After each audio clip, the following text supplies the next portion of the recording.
Hi guys, this is Ratchet and we are playing Criminal Case Supernatural Investigations, Case 3, The Crystal Black Ridge. And there is a ghost that stumbled upon us, and alright, that was a very great show. You can now take off the mask because I saw your hands, real hands.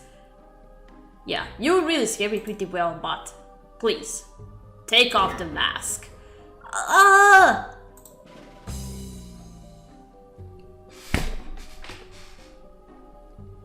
Really? Did we deserve that? Relax, Katrina. It's only me. Oh, haha. I totally knew that. I wasn't really scared, but you know, this ghost town and all. I'm just getting into the Halloween spirit. But Jake didn't find it funny either. Anyway, I'll leave you to it. Ben's great, Katrina. He really looks out for the team. But sometimes his bonding ideas aren't amazing. Anyway, let's take another look around that field of ancient skeletons. We know the killer was out there. Maybe there's something we missed. Okay. Very funny.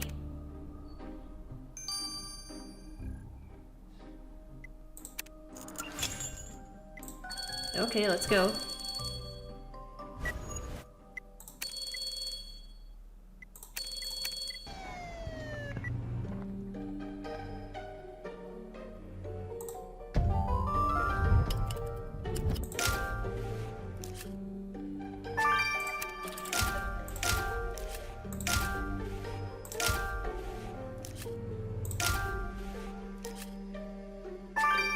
Perfect.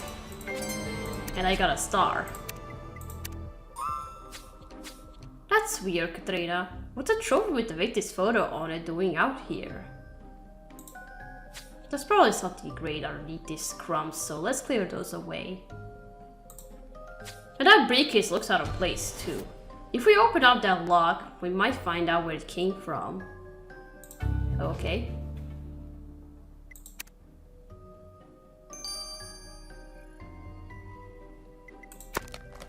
Okay, let's clear this up.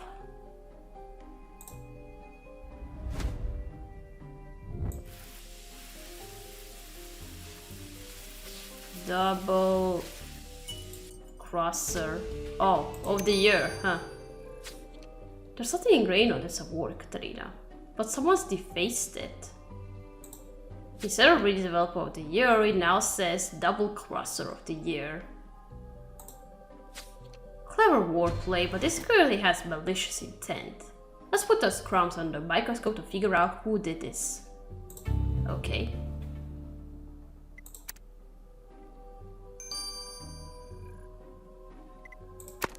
Okay, let's unlock the briefcase.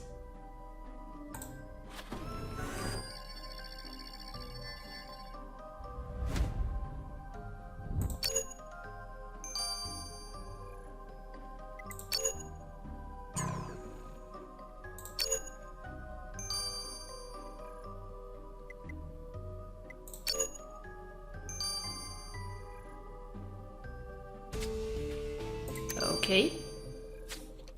This briefcase has FBI files inside, Katrina. This must belong to Agent Matheson. Oh. And this classified dossiers about Black Ridge. Matheson said Jeremy Cross's murder was declared a federal crime because of this town's colorful history. He clearly knows something we don't. But we might find answers in these files. Let's get him to Hope. And I hope he doesn't know that we have these files. They're confidential, so...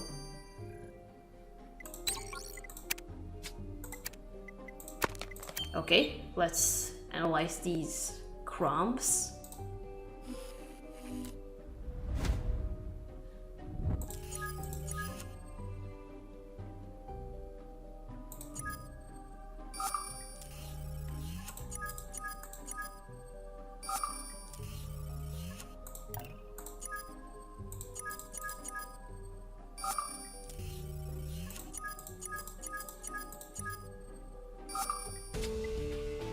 Gluten-free crumbs. I think somebody mentioned gluten. Those crafts you collected off the victims did face award of gluten-free pastry scraps, Katerina. Was it his competition? Yeah. Wait, you're right. Leah Spencer, the victim's competitor, offered us gluten-free pastries at her office. So Miss Spencer did hold a grudge against the victim. And you didn't tell us that. Let's go ask Miss Spencer what the problem was. You say double-crossed her, so what did he do?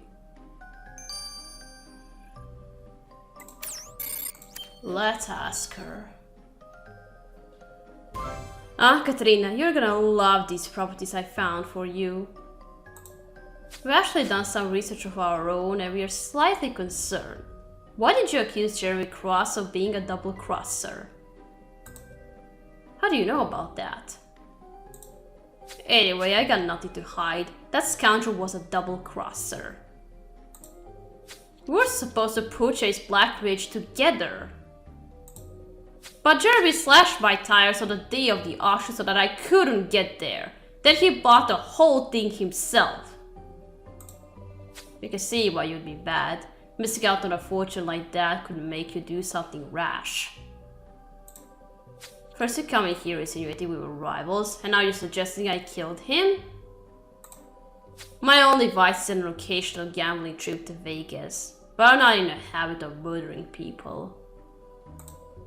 Now, if you're not buying a house, then leave me alone. Geez, fine, I'm not here to buy anyway. What do these FBI files say? This is exciting, Katerina. We're breaking a dozen laws just by having these FBI files. And has committing a crime against the state been worthwhile? It certainly has. According to this dossier, although Black Ridge has been abandoned since the town's population mysteriously died out, numerous visitors to the town have been murdered. Oh, but not one of them has ever been solved. And in the latest murder, the FBI interrogated someone designated as Suspect Cross. What? Jeremy Cross was implicated in a previous murder in Black Ridge? Apparently, unfortunately the notes are redacted. All I could read was the name. If you want to get more information, Katrina, we'll need to speak with Agent Matheson. Hopefully returning Matheson's case will soften him up. And we'll tell him I don't know, what are we going to tell him? I don't want to go to prison just by seeing the files. Katarina, what are you still doing in Black Ridge? We're just leaving, Agent Matheson, when we stumbled upon your briefcase. These files look pretty important. It's a good thing we found them.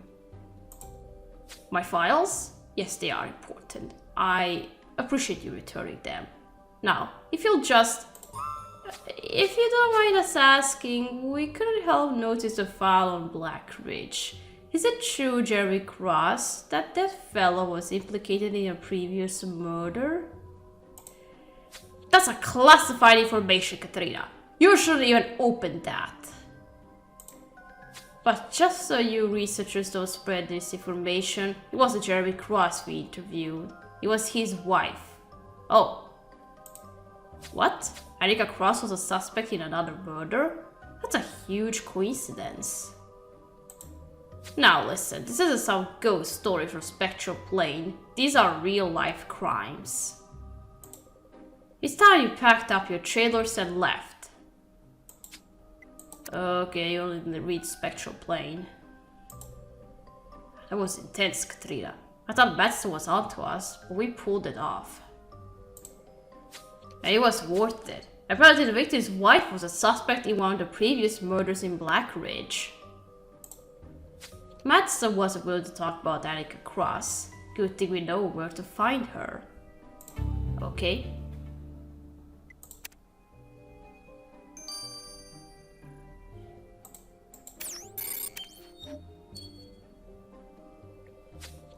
You're the ones who found my husband. The police are investigating his murder, but I haven't caught anyone yet. We're sorry to bother you again, but there's something we need to know. for a research project we're working on. We read an old newspaper article about a previous murder in Black Ridge, and your name was mentioned. Oh dear, that's an ordeal I'd rather forget. 10 years ago, me and some friends were on a gambling trip to Las Vegas when we stubbornly decided to spend a week squatting in a ghost town.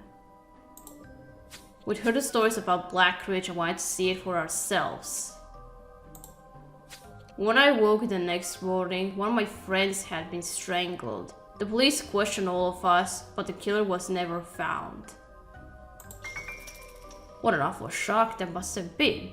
And how terrible. First your friend, and now your husband. That town is to blame. I swear it on the Bible with my left hand. Black Ridge is cursed. Oh, but it's not going to be you. I somehow expected it to be you since you were a suspect in the previous cases of Black Ridge.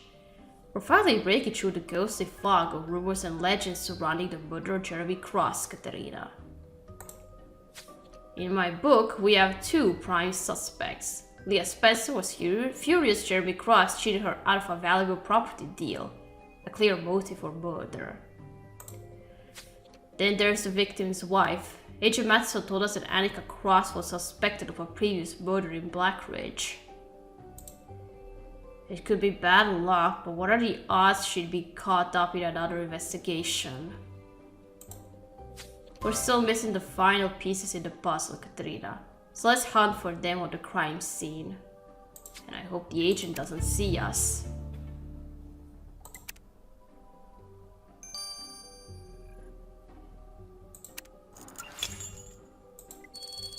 Okay, let's investigate now the abandoned car.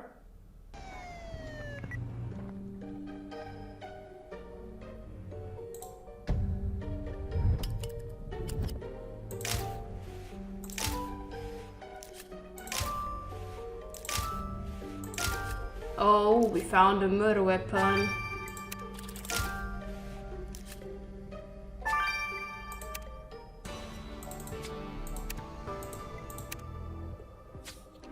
Whoa, there's blood all over that axe, Katerina. This must be the murder weapon. Good thinking. Let's get a sample of that liquid stain where the killer would have gripped the axe. And that magazine was pretty close to the murder weapon. So let's dust that off while we are at it. It's only a matter of time before we identified our killer, Katerina. We're closing in to seal their doom. Okay.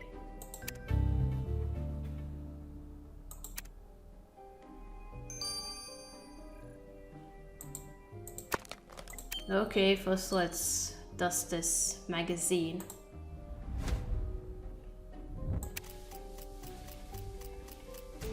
Well, of course, the spectral plane, and the killer reads it. Good call on that magazine, Katerina. It's a copy of the spectral plane. This must have been left behind by the killer. Felix is the expert on paranormal magazines, so let's have you look through this issue. You don't want to do it.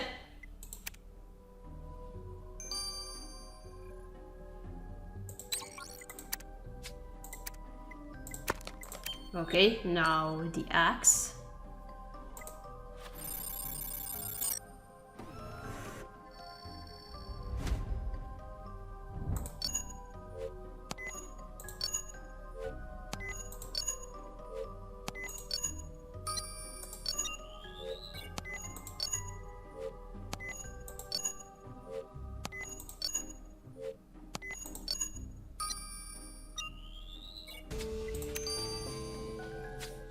The FBI wants us out of Black Ridge like yesterday, Katerina. We need to wrap up our investigation quickly. So let's rush this liquid stuff you collected off the murder weapon to Priya. Okay.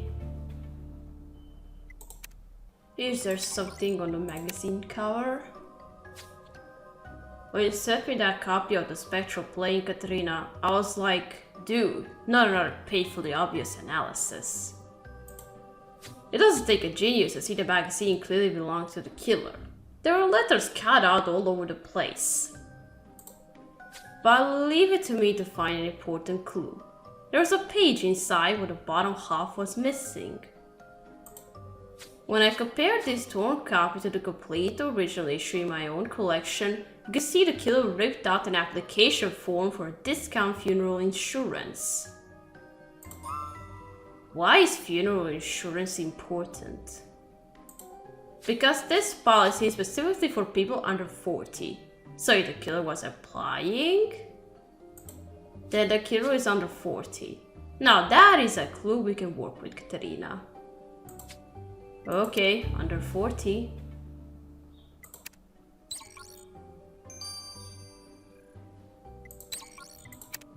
Alright. Now liquid.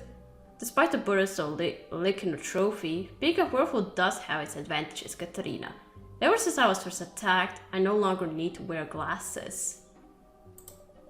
That's interesting, Priya. But what does it have to do with that liquid Katerina collected off the murder weapon? The sample contains isopropyl alcohol, which is a major giveaway about the killer. Isopropyl alcohol is the main ingredient in optical lens cleaner.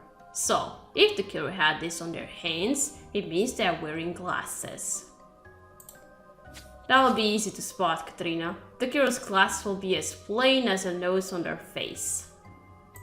Okay. Alright, Katerina. Jeremy Cross's killer has kept us in the dark long enough. It's time to bring them out of the shadows. Shadows.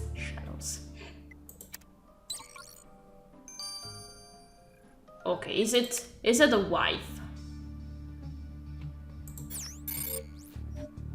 Well, it's not him. We don't count the night vision goggles as glasses. Oh, it's not. She doesn't read spectral plane. And she's 45.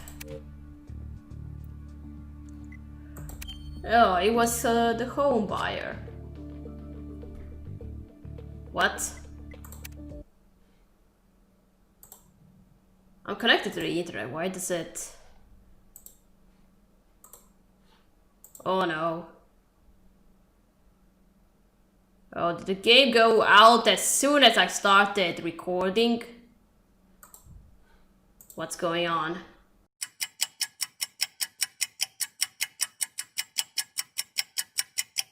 Please work. Please work. Please work. Nothing. Alright, you're not gonna reload. Just recently I tried to play it on Firefox and it still went to reload. So I guess the game was... there were some problems with the technical difficulties with the game, so... But okay, but I'm happy now that it's working. You thought you'd get away with it, didn't you, Mr. Lewis? You killed Jeremy Cross, confident his murder would be blamed on the curse of Black Ridge. What? You think I murdered Mr. Cross? Well, now you sent him that threatening letter, trying to scare you as much as Black Ridge scared you. No, I would never. Then what happened? You confronted Cross, tried to pull out of your deal. But when he refused, you took matters and an axe into your own hands. You're familiar with Black Ridge's bloodstained past. Cross's death would be just another murder in a series of mysterious killings. I don't know what you're talking about. I never sent any letter, and I certainly didn't chop him up. It wasn't... What? It wasn't me, I swear. It was... What's wrong with your eyes? Oh my gosh, so a ghost was controlling you, so there are ghosts in here.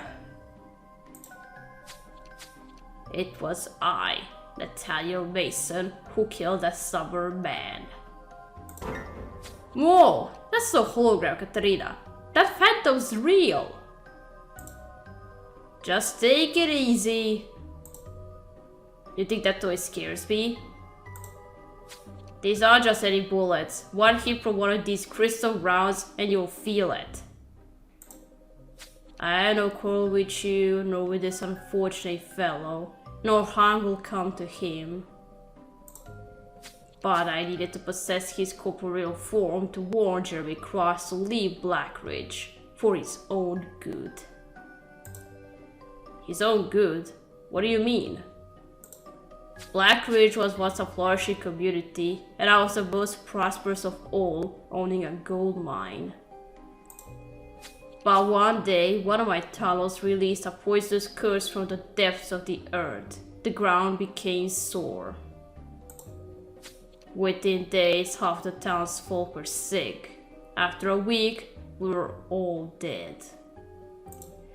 The curse of Black Ridge was caused by me. But why kill Jeremy Cross? Because the ground is still poisoned. The curse still remains. That new community he was building would be at risk.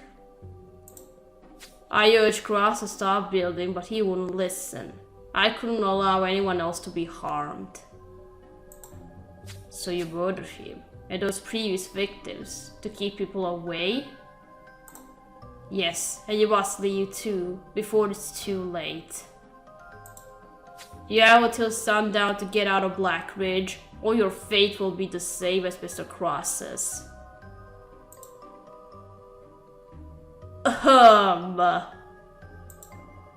Whoa, that was intense, Katrina. Now that the ghost of Natalia Mason is gone, we should revive Mr. Lewis.